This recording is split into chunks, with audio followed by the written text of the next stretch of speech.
안녕하세요. 잡시광입니다. 코19 초기에 잠깐 나오다가 잠잠해졌던 중국 코19 기원설이 다시 언급되고 있습니다. 최근 충격적인 증거들이 새롭게 밝혀지면서 이 같은 가설들을 뒷받침하고 있는데요. 과연 지금까지 어떠한 증거들이 나왔고 현재 상황이 어떻게 흘러가고 있는지 한번 살펴보겠습니다. 코19 초기 여러가지 가설들이 있었지만 전문가들이 가장 유력하게 보고 있었던 건 중국 우한 바이러스 연구소 유출설입니다.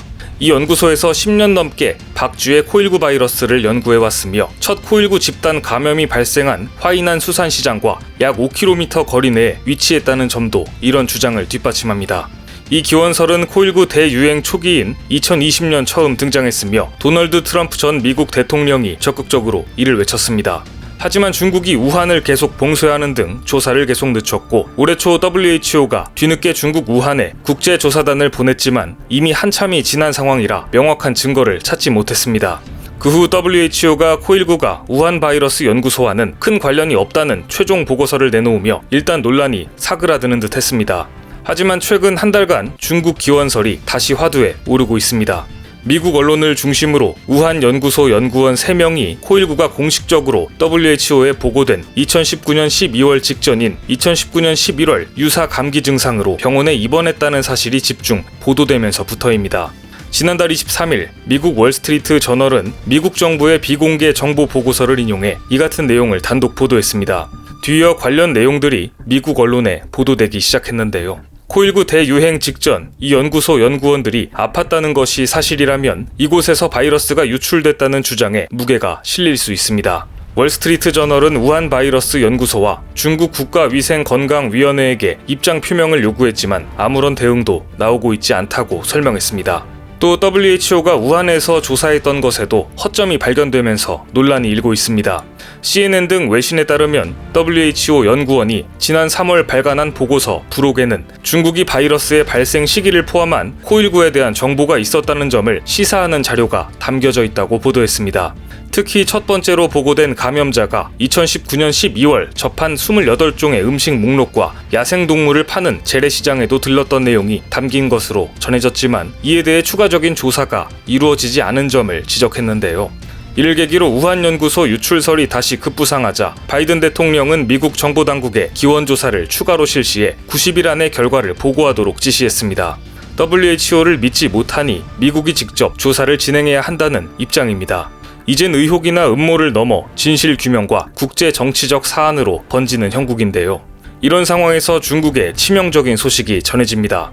저명한 과학자인 영국의 달글리시 세인트 조지 의대 교수와 노르웨이의 바이러스 학자 비르거 쇠렌센 박사가 내놓은 논문이 발표된 것입니다. 달글리시 교수는 암 치료와 인체 면역 결핍 바이러스 백신 분야에서 손꼽히는 권위자입니다. 두 과학자는 논문에서 코19 바이러스가 인위적으로 만들어졌다며 3가지 근거를 들었습니다. 먼저 코19 바이러스에서 6개의 유전체 조작 흔적이 발견됐다는 점입니다. 이는 실험실에서 인위적으로 손을 댄 경우에만 나타날 수 있다는 것이 이들의 지적인데요. 두 번째로 바이러스의 돌기에서 한 줄로 이어진 4개의 아미노산이 모두 양전하를 띈 부분이 발견됐다는 사실입니다. 양전하의 아미노산은 서로 밀어내기 때문에 자연계에서 이런 구성은 있을 수 없다는 입장인데요. 세 번째로 코19 바이러스에는 신뢰할 만한 자연적 조상이 없다는 것을 이유로 들었습니다. 바이러스가 동물에서 인간으로 옮겨졌다면 마땅히 존재해야 할 중간 숙주 등 자연적 고리를 찾지 못했다는 것입니다. 정리해보면 중국 과학자들이 동굴의 박쥐에게서 발견한 자연 바이러스에 새로운 돌기 등을 붙여 치명적이고 전염성이 강하도록 조작한 것이라는 추론을 세계적인 바이러스 학자들이 내놓은 것입니다. 저자들은 이러한 3가지 이유를 바탕으로 누군가가 이를 자연적으로 발생한 바이러스처럼 보이도록 조작한 흔적이 있기 때문에 의심스러운 부분이 명확히 규명되어야 한다고 밝혔습니다. 영국 비밀정보부에서도 중국이 이미 코19와 관련된 증거를 파괴했기 때문에 연구소 유출설을 입증하기 어려울 것이라고 말하고 있습니다. 그는 WHO는 가망이 없다고 표현하면서 기원을 명확히 밝히기 위해서 WHO의 기원조사를 맡겨서는 안 된다고 주장했습니다. 또 최근 미국, 영국 등 여러 국적의 과학자 18명도 사이언스의 서한을 보내 WHO의 조사 결과를 비판하며 충분한 데이터를 얻을 때까지 자연 발생 혹은 중국 실험실 유출에 대한 가설을 진지하게 받아들여야 한다. 추가 조사를 촉구하고 나섰습니다. 아시다시피 WHO는 그동안 코일9 부실 대응과 중국 눈치 보기로 비판을 받았습니다. 현재 많은 국가 및 단체들이 중국 우한 실험실에서 바이러스가 처음으로 유출됐다고 주장하고 있지만 정작 WHO는 뜬금없이 이탈리아 기원설에 무게를 두고 코일9 기원을 조사하고 있다는데요. WHO는 시노팜에 이어 최근 시노백까지 긴급 사용 승인을 하면서 중국의 백신 1대1로를 돕고 있습니다. 게브레 예수스 WHO 사무총장은 역사상 첫 아프리카 출신이자 의사 출신이 아닌 사무총장입니다. 그는 2017년 1월 사무총장 선거에서 중국의 전폭적인 지지를 받았고 내년 5월 임기가 종료되는데 연임을 위해 중국을 계속 감싸고 돈다는 비판이 제기되고 있는 것인데요. 그런데 최근 WHO도 반박하지 못할 증거들이 중국 우한에서 속속들이 발견되고 있습니다. 중국 우한 바이러스 연구소의 연구원들이 개인 보호 장비를 착용하지 않은 채 맨손으로 박쥐를 다루는 모습이 뒤늦게 공개돼 파문이 일고 있는 것인데요.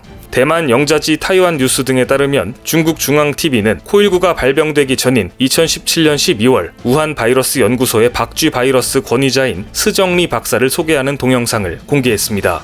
영상에서 연구진들은 별다른 보호 장비를 착용하지 않은 채 맨손으로 박쥐와 그 배설물을 만졌습니다. 심지어 연구원 추이제는 박쥐를 연구하다 물렸는데 그 송곳니가 장갑을 뚫었다는 경험담을 공유하기도 했습니다. 그는 박쥐의 송곳니가 장갑을 뚫었는데 바늘로 찔리는 느낌이었다고 전했습니다.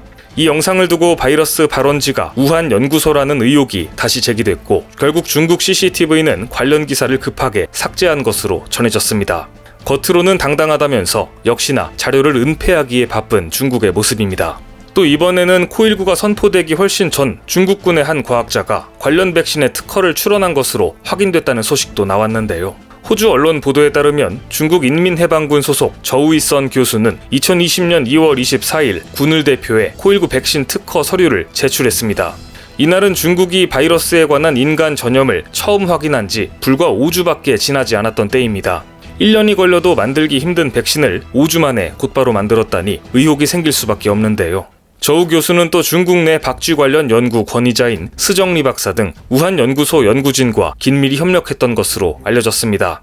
이들의 관계는 우한 연구소에서 바이러스가 유출됐으며 중국이 국제사회에 경고하기 훨씬 전부터 이 바이러스가 인간 사이에 퍼지고 있다는 사실을 알고 있었다는 추측을 더욱더 강하게 만들고 있습니다. 게다가 저우 박사는 백신 특허를 출원한 지 석 달도 되지 않아 의문스럽게 사망했습니다. 그는 중국에서 가장 저명한 과학자들 중 한 명인데도 그의 사망 소식은 중국의 한 개 매체에서만 보도되었다고 하는데요. 그런데 문제는 이 같은 의혹들을 확인하고 진실을 밝히려면 중국 현지와 우한 바이러스 연구소에 대한 대대적인 조사와 실질적인 검증이 필요하다는 점입니다. 하지만 현실적으로 중국 당국이 이를 허락할 가능성은 전무합니다. 중국은 아직도 국제 연구진과 전문가들의 접근을 막고 실시간으로 정보를 공유하지 않는 등 필요한 투명성을 제공하지 않고 있습니다.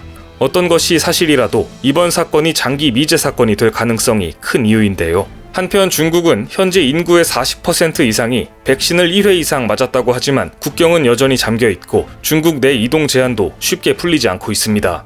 중국이 높은 백신 접종률에도 선뜻 봉쇄 해제에 나서지 못하는 것은 중국산 백신의 효과에 대한 확신이 부족하기 때문입니다. 실제 시노팜 백신을 맞은 국가들에게서는 접종 완료자의 재감염 사례가 30%가량 등장하고 있습니다.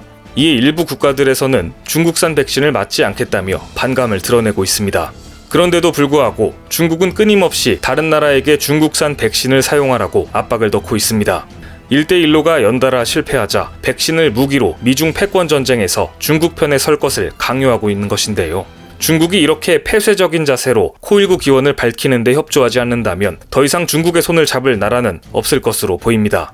오늘 준비한 소식은 여기까지입니다. 댓글을 통한 여러분들의 많은 의견 기다리겠습니다.